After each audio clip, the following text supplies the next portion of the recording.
Hey y'all, welcome back to MathRescue. I'm Andre and I make content to take away the stress of learning math. In this video, we're going to evaluate a common logarithm using your calculator, and I'll show you exactly which buttons to press and what the result means. Take a deep breath, we're going to take this slow and break it apart step by step. Let's talk about it. Alright, so here on the screen I have a screenshot of the Desmos scientific calculator and what its interface looks like. So this question says, use a calculator to evaluate log₁₀ to the nearest 10,000ths. As soon as they tell you to round it, that is a red flag, ding, ding, ding, ding, ding, that you're going to have to use some type of calculator to finish it.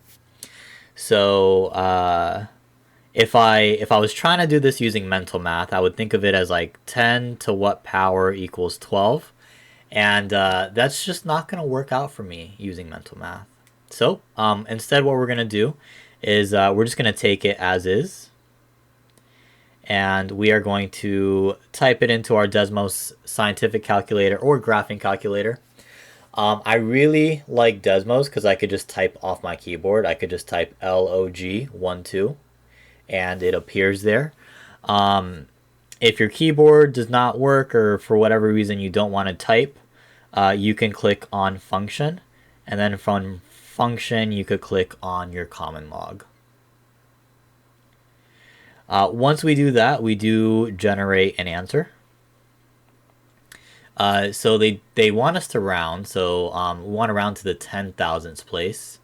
So we have the tenths, the hundredths, the thousandths, the 10,000ths. So I'm going to round that up. I'm going to round it to 1.0792.